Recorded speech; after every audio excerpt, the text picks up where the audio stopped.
Once again, Vikram went to the tree to catch the corpse. He pulled it from the tree and began to walk. Vetaal began his story. Many years ago, a group of tribes resided in the Dandakaranya forest. One day, some of the young people went along the river for a walk.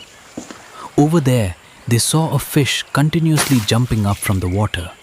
Everyone began to look at the fish attentively.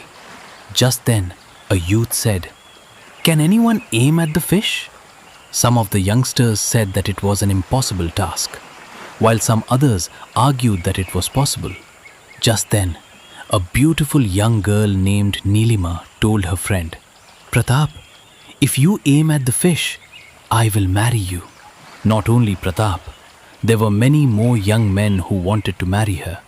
Listening to Neelima, Pratap took out his bow and arrow and aimed at the fish, but he missed the aim. Just then, another young man named Veerbahu set his arrow on his bow and aimed at the jumping fish. The arrow went and struck the fish. He said to Neelima, "I have won the competition of aiming at the fish. Now you have to marry me." Neelima replied in anger, "Marry you? Never! I did not organize any competition for my marriage." Veerbahu's friend Ganga supported him and said, "Neelima, you have promised, therefore you must marry him." But Neelima refused him without any hesitation. Veerbahu became very irritated. He said, "You just wait and watch. One day I will marry you."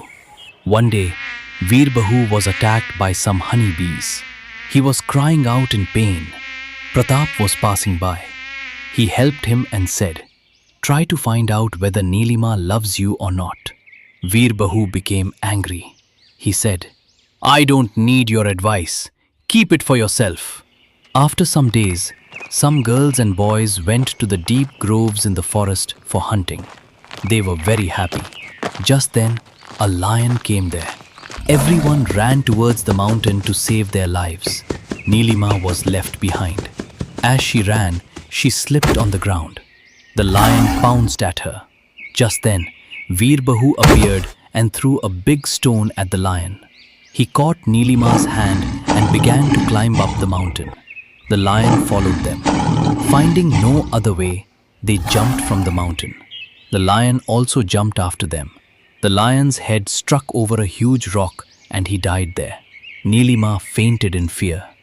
Her left elbow was bleeding heavily. Veerbahu quickly brought water from the nearby river and sprinkled it over her face. His friend Ganga was watching him. He said, "Veerbahu, this is a good opportunity. According to the tradition, if a young man and a woman's blood mixes up, then they become husband and wife." Veerbahu quickly declared Neelima as his wife. Pratap rose in anger when he heard about the cleverness of Veerbahu. He took the matter to the head of the tribe. The tribal head asked Neelima, "We have come to know that you have been married against your will. If this is the truth, then Veerbahu will be given death. You have full right to choose your life partner." Neelima thought for a while and said, "I have married at my will." Everyone was surprised. Veerbahu came forward and said, "Let me tell you the truth. It's true that Ganga tried to make me do wrong. I even cut my hands and went near Neelima. But when I looked at Neelima's innocent face, I realized my mistake and I stopped. We are not married. So in order to punish myself, I am leaving this forest forever." Vetaal finished his story and said, "Vikram, why did Neelima and Veerbahu behave in such a curious manner? If Neelima had told the truth, she would have got the chance to marry Pratap. Vikram, reply to my questions, otherwise your head will be broken into pieces." King Vikramaditya replied instantly.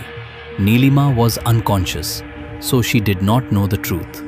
She knew that if she said that her marriage was against her will, then Veerbahu will be given the punishment of death. Being a woman, she could not throw the person who had saved her from death. Veerbahu loved Neelima, but he did not want her by force. He realized this after the whole incident. In order to prevent any kind of disturbance in his tribe, he decided to leave that place forever. Vetaal gave his consent to Vikram's answer. Since Vikram broke his vow, Vetaal left him and flew towards the tree.